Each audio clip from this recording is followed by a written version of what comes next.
Hello everyone, जय हिंद, नमस्कार। आप सभी लोगों का स्वागत है केंद्र एकेडमी की फिर से एक नए वीडियो में। आज की वीडियो में फ्रेंड्स, यूपी दरोगा भर्ती एग्जाम में जो मूल विधि और संविधान के जितने सारे प्रश्न पूछे जाते हैं एग्जाम में, उन सभी प्रश्नों को हम लोग इस सेशन में डिस्कस करेंगे। फिलहाल चैनल पर पहली बार होंगे तो चैनल को सब्सक्राइब कर लीजिएगा, बेल आइकन को दबा दीजिएगा और अपने दोस्तों को शेयर कर दीजिएगा। फ्रेंड्स, वीडियो काफ़ी इंपॉर्टेंट होने वाली है ना। यदि आपने पिछली वीडियो को नहीं देखा होगा तो उसकी प्लेलिस्ट बना दी गई है, आप उसको जाके देख सकते हैं। ठीक है, चलिए शुरुआत करते हैं। एक बार सेशन को लाइक कर दीजिएगा और जब पूरा सेशन देख लीजिएगा तो कम से कम इसे एक ग्रुप में ज़रूर शेयर कर दीजिएगा। ठीक है, क्योंकि दरोगा भर्ती एग्जाम में ये बहुत ही इंपॉर्टेंट सेशन होने वाला है। ठीक है, चलिए शुरुआत करते हैं। आज का जो हमारा इसमें जो पहला इसमें जो प्रश्न लिखा है, किस संवैधानिक पदाधिकारी को सार्वजनिक कोष पर्स जिसको कहते हैं का संरक्षक कहा जाता है, यानी पब्लिक पर्स का उसको संरक्षक कहा जाता है। तो इसमें बताना है कि कौन सा ऑप्शन इसमें सही है। जैसे ऑप्शन ए की बात कर रहा है तो इसमें लिखा है भारत के महान्यायवादी। बी की बात करेगा तो भारत के नियंत्रक एवं महालेखा परीक्षक। सी की बात करेगा भारत का प्रधानमंत्री। डी की बात करेगा केंद्रीय वित्त मंत्री, है ना। इसके उत्तर की बात करेंगे तो इसका जो उत्तर हो जाएगा ऑप्शन नंबर बी। बी इसका राइट ऑप्शन हो जाएगा, यानी जो भारत का नियंत्रक महालेखा जो परीक्षक होता है वो क्या करता है, तो सार्वजनिक कोष का क्या होता है, संरक्षक होता है। ठीक है, यानी जिसको हम लोग बोलते हैं भारत का नियंत्रक महालेखा परीक्षक। ठीक है, आगे नेक्स्ट हम बात करते हैं। इसमें देख सकते हैं जो इसमें इसके बारे में जो लिखा है, क्या लिखा है कि सार्वजनिक कोष का संरक्षक भारत के नियंत्रक एवं महालेखा परीक्षक को कहा जाता है। इसकी नियुक्ति भारतीय संविधान के अनुच्छेद 148 के तहत जो है राष्ट्रपति द्वारा की जाती है ना। तो इसके किया जाता है 148 के द्वारा। ठीक है, आगे किसके सुझाव पर जो है राष्ट्रपति किसी राज्य के राज्यपाल को नियुक्त करते हैं, है ना। राष्ट्रपति जो है राज्य के राज्यपाल की नियुक्ति करते हैं सुझाव पर। एक अधिशासी मंडल जिसमें मुख्य न्यायाधीश, मुख्य चुनाव आयुक्त और भारत के उपराष्ट्रपति शामिल है, उस राज्य के मुख्यमंत्री। और सी की बात करेगा तो उपराष्ट्रपति, और इसमें डी जो लिखा है प्रधानमंत्री, है ना। इसके उत्तर की बात करेंगे तो इसका उत्तर हो जाएगा ऑप्शन नंबर डी, यानी भारत के प्रधानमंत्री की सलाह पर जो है राष्ट्रपति क्या करता है, राज्यों के राज्यपाल की क्या करता है, तो नियुक्ति करता है। ठीक है, देख सकते हैं हम लोग इसके बारे में। इसमें जो लिखा है कि संविधान के अनुच्छेद 155 के अनुसार राज्यपाल की नियुक्ति की राष्ट्रपति के द्वारा प्रत्यक्ष रूप से की जाएगी, किंतु वास्तव में राज्यपाल की नियुक्ति राष्ट्रपति के द्वारा मंत्रिपरिषद जिसका प्रधान प्रधानमंत्री होता है की सिफारिश पर की जाती है। अतः सही जो हमारा विकल्प हो जाएगा उसका ऑप्शन नंबर क्या हो जाएगा, तो डी हो जाएगा। ठीक है, आगे 206 की बात करेंगे। 206 जो लिखा है, किसे यह निर्देश देने का अधिकार है कि संसद का एक अधिनियम जिस किसी राज्य में अनुसूचित क्षेत्र पर लागू नहीं होता है या निर्दिष्ट संशोधनों और अपवादों के साथ लागू होता है।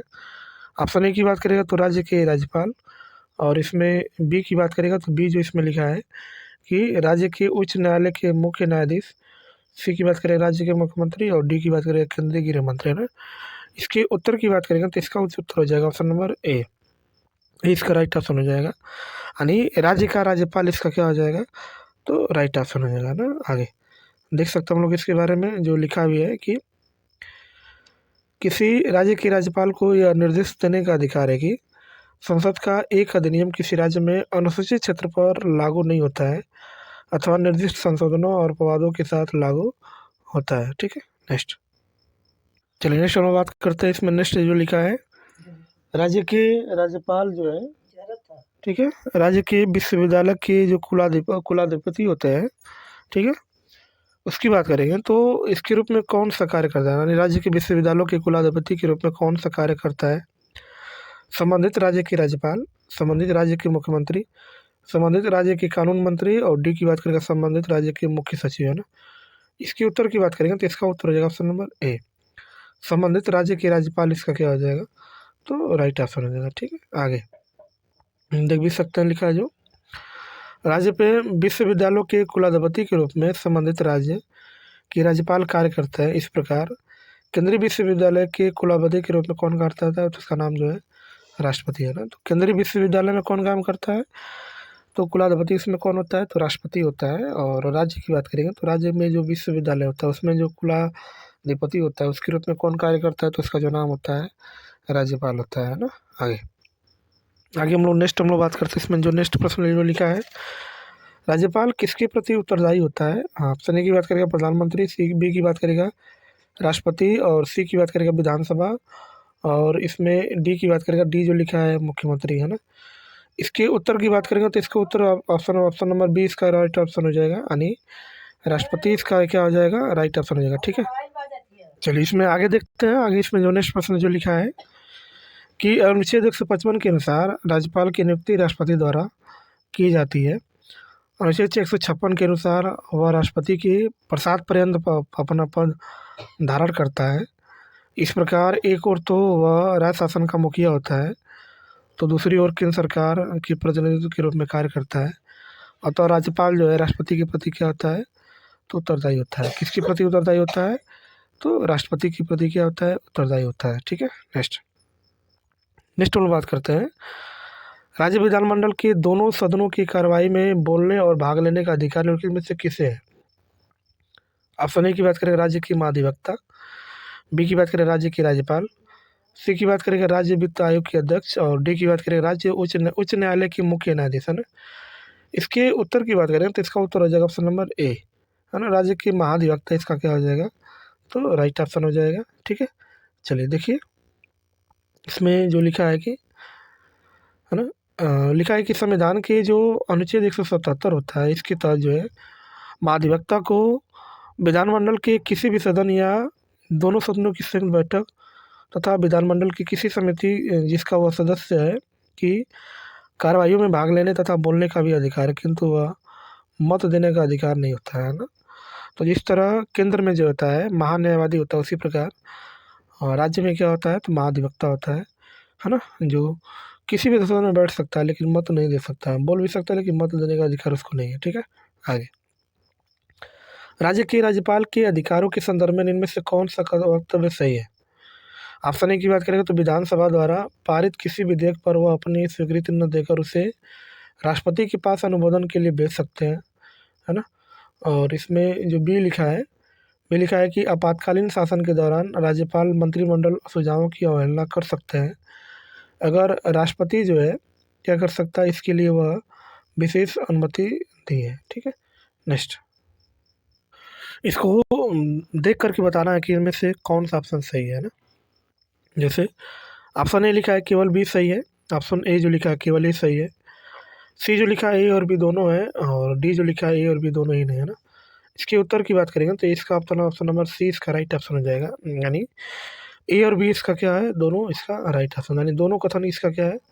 तो राइट ऑप्शन हो जाएगा। ठीक है, चलिए देखिए जो लिखा है, संविधान के अनुच्छेद 200 के तहत राज्यपाल किसी विधेयक को राष्ट्रपति के विचार के लिए आरक्षित कर सकता है।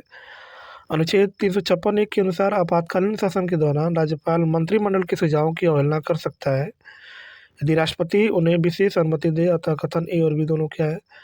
तो सत्य है ना, ए और बी दोनों इसका क्या है? तो राइट ऑप्शन हो जाएगा। ठीक है, नेक्स्ट भारत में किसी राज्य की राज्यपाल बनने वाली महिला कौन है? तो राजकुमारी अमृता कौर है, पद्माजा नायडू और सरोजिनी नायडू है, और सर्वा गिरवाल है ना। इसका उत्तर हो जाएगा ऑप्शन नंबर ए है ना, सी इसका राइट आंसर जो है।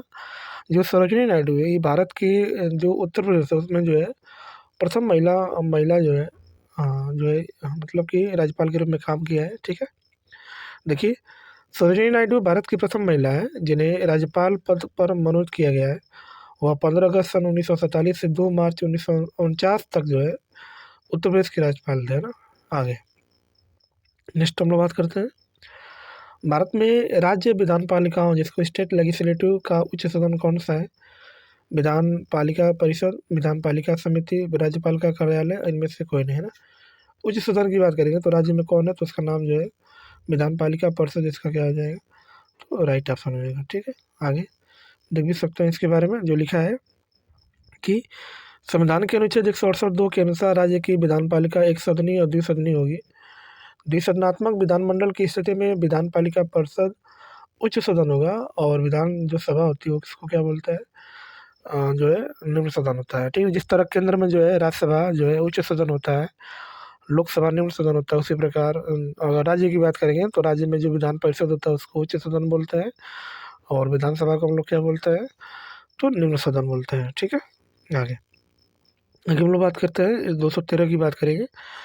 राज्य की विधान परिषद को समाप्त करने का अधिकार किसके पास है? उस राज्य की विधानसभा, राष्ट्रपति, प्रधानमंत्री, संसद, है ना। इसके उत्तर की बात करेंगे तो इसका उत्तर हो जाएगा option number D.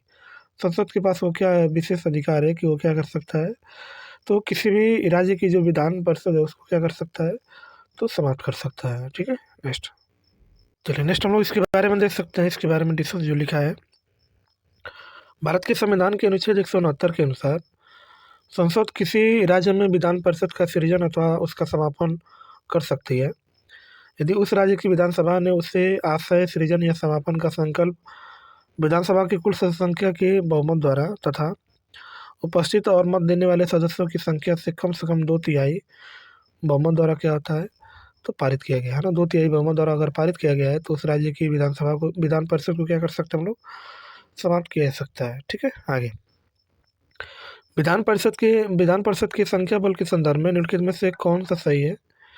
Option A की बात करेंगे तो विधान परिषद की सदस्यों की कुल संख्या विधानसभा के सदस्यों की कुल संख्या का 1/3 से अधिक नहीं होनी चाहिए।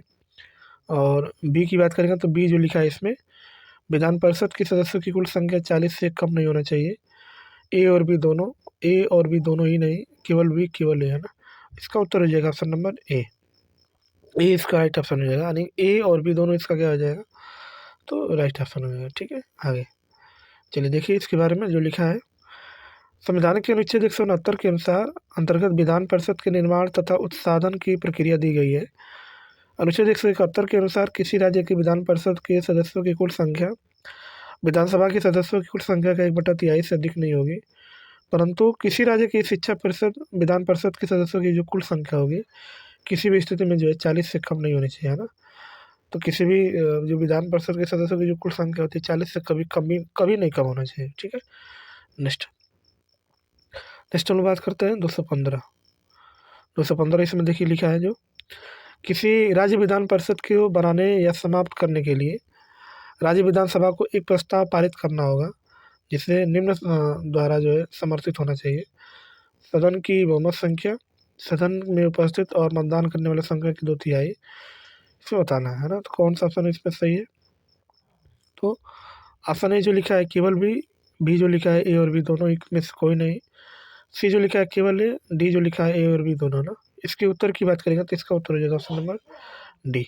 ए और बी दोनों इसका क्या हो जाएगा, तो राइट ऑप्शन हो जाएगा, ठीक है। आप चाहेंगे तो देख भी सकते हैं इसके बारे में जो लिखा है, जो ध्यान से देखिए। भारतीय संविधान के अनुच्छेद 169 के अनुसार संसद विधि द्वारा किसी राज्य में विधान परिषद का सृजन या समापन कर सकती है यदि उस राज्य की विधानसभा ने उस शासन का संकल्प विधानसभा की कुल सदस्य संख्या के बहुमत द्वारा तथा उपस्थित और मत देने वाले सदस्यों की संख्या के कम से कम 2/3 बहुमत द्वारा क्या कर सकता है, तो पारित कर दिया गया है, ठीक है। नेक्स्ट चलो नेक्स्ट हम बात करते हैं। नेक्स्ट इसमें जो लिखा है, इसमें आगे जो हमारा प्रश्न लिखा है कि विधानसभा के सदस्य के लिए न्यूनतम आयु कितने होनी चाहिए, 18 वर्ष, 25 वर्ष, 21 वर्ष, कोई आयु सीमा नहीं है ना। इसका राइट ऑप्शन हो जाएगा ऑप्शन नंबर बी, 25 वर्ष इसका क्या हो जाएगा, तो राइट ऑप्शन हो जाएगा, ठीक है। आप जाएंगे तो देख सकते हैं अनुच्छेद 173 ख के अनुसार विधानसभा का सदस्य बनने के लिए न्यूनतम आयु 25 वर्ष है, जबकि विधान परिषद की सदस्यता प्राप्त करने के लिए कम से कम 30 वर्ष होनी चाहिए ना। आगे 217 की बात करेंगे, भारत में सरकार की संसदीय प्रणाली कहाँ से ग्रहण की गई है? ऑप्शन ए की बात करेगा तो अमेरिका से, बी की बात करेगा रूस से, सी की बात करेगा ब्रिटेन से, डी की बात करेगा सिप से, है ना। इसके उत्तर की बात करेंगे तो इसका उत्तर हो जाएगा ऑप्शन नंबर सी, ब्रिटेन से इसका क्या हो जाएगा, तो राइट ऑप्शन हो जाएगा, ठीक है। आगे देख सकते हैं हम लोग इसके बारे में, भारत में सरकार की संसदीय प्रणाली ब्रिटेन से भी प्रेरित है, जिसमें प्रधानमंत्री देश का वास्तविक कार्यपालक होता है जो संसद के प्रति क्या होता है, तो जिम्मेदार होता है। किसके प्रति जिम्मेदार होता है, तो संसद के प्रति, ठीक है। आगे भारतीय संसद के अपर हाउस को किस नाम से जाना जाता है? सेनेट को, राज्यसभा को, हाउस ऑफ लॉर्ड को विधानसभा को ना। इसका उत्तर हो जाएगा ऑप्शन नंबर बी। राज्यसभा इसका क्या हो जाएगा, राइट ऑप्शन हो जाएगा, जिसको अपर हाउस के नाम से इसको क्या करते हैं हम लोग जानते हैं। ठीक है, आगे देखिए, भारतीय संसद के अपर हाउस को राज्यसभा के नाम से जाना जाता है। अनुच्छेद 79 के अनुसार संघ के लिए एक संसद होगी जो राष्ट्रपति, राज्यसभा और लोकसभा से मिलकर बनेगी, जिसमें राज्यसभा को उच्च सदन तथा लोकसभा को क्या बोलते हैं हम लोग, तो निम्न सदन उसको जाना जाता है। ठीक है, आगे 219 की बात करेंगे। राज्यसभा के सदस्य के लिए न्यूनतम आयु कितनी होनी चाहिए, 25 वर्ष होनी चाहिए, 21 वर्ष होनी चाहिए, 30 वर्ष होनी चाहिए, 35 वर्ष होनी चाहिए ना। इसका उत्तर हो जाएगा ऑप्शन नंबर सी। कितनी होनी चाहिए, तो 30 वर्ष होनी चाहिए। जिस तरह विधान परिषद के लिए 3 वर्ष, उसी तरह सभा के लिए जो है 30 वर्ष होना चाहिए। ठीक है, भारतीय संविधान के अनुच्छेद 84 ख के तहत राज्यसभा की सदस्यता के लिए जो है न्यूनतम आयु 30 वर्ष और लोकसभा की सदस्यता के लिए कितना होना चाहिए, तो 25 वर्ष होना चाहिए। कितना होना चाहिए, तो 25 वर्ष। ठीक है, आगे चलिए देख सकते हैं। आगे नेक्स्ट प्रश्न हमारा जो लिखा है, राज्यसभा द्वारा मनोनीत सदस्यों के संदर्भ में निम्नलिखित में से कौन सा वक्तव्य सही है। आसानी की बात करेंगे तो भारत के राष्ट्रपति के चुनाव में उसे मत देने का अधिकार नहीं है। आगे बी जो लिखा है इसमें, भारत के उपराष्ट्रपति के चुनाव में उन्हें मत देने का अधिकार है। ऑप्शन ए जो लिखा है केवल ए, बी जो लिखा है ए और बी दोनों ही नहीं, सी की बात करेगा केवल बी, और डी की बात करेगा ए और बी दोनों। इसके उत्तर की बात करेंगे तो इसका उत्तर हो जाएगा ऑप्शन नंबर डी, ए और बी दोनों इसका क्या हो जाएगा, तो राइट ऑप्शन हो जाएगा, जिसमें उपराष्ट्रपति है ना इस जो अवॉर्ड देने का अधिकार है। ठीक है, चलिए देख सकते हैं हम लोग इसके बारे में। राज्यसभा के मनोनीत सदस्य भारत के उपराष्ट्रपति के चुनाव में मत देने का अधिकार रखते हैं। राष्ट्रपति के चुनाव में उन्हें मत देने का अधिकार नहीं है, क्योंकि राष्ट्रपति ही उन्हें क्या करता है, तो मनोनीत करता है। तो अब विकल्प डी हमारा क्या है, तो राइट ऑप्शन हो जाएगा। ठीक है, आगे आगे हम लोग बात करेंगे 221 की बात करेंगे।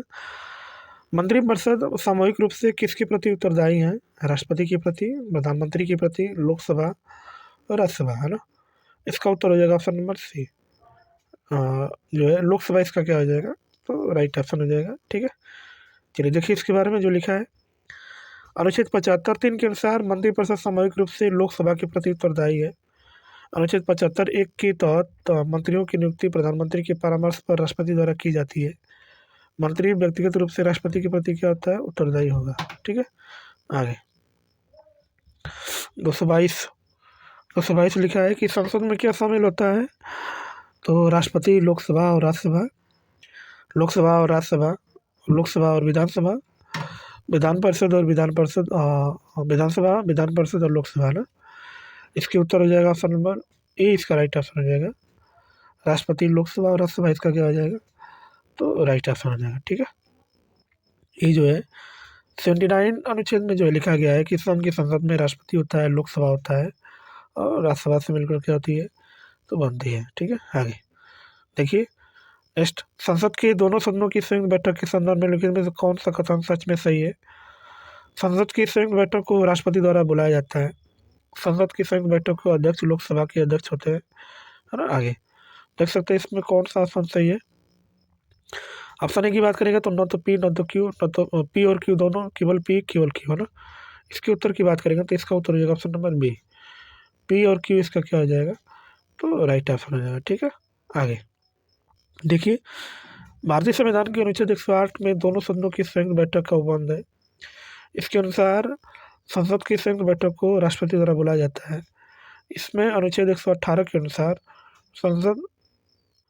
संसद की संयुक्त बैठक की अध्यक्षता लोकसभा अध्यक्ष या उसकी अनुपस्थिति में एक ऐसा व्यक्ति पीठासीन होता है जिसका खंड 3 के अधीन बनाई गई नई प्रक्रिया के नियमों के अनुसार अवधारणा किया जाया करते हैं। अतः कथन पी और क्यू क्या है, तो दोनों सत्य है। ठीक है, तो फ्रेंड्स वीडियो आपको कैसी लगी एक बार कमेंट करके ज़रूर बताएं, और कमेंट करके ये भी बताएं कि वीडियो को आप लोग जो है उत्तर प्रदेश के किन किन जिलों से देख रहे हैं, क्योंकि दरोगा भर्ती का एग्ज़ाम होने वाला है, बहुत नज़दीक इसका एग्ज़ाम होने आ सकता है। ठीक है, तो ये श्रृंखला तब तक चलती रहेगी जब तक एग्ज़ाम नहीं हो जाता है, और ऐसे ही आपको शानदार प्रश्न मिलता रहेगा। फिलहाल चैनल पर पहली बार होंगे तो चैनल को सब्सक्राइब कर लीजिएगा, बेल आइकन को दबा दीजिएगा और दोस्तों को शेयर कर दीजिएगा। फ्रेंड्स वीडियो काफ़ी इंपॉर्टेंट थी।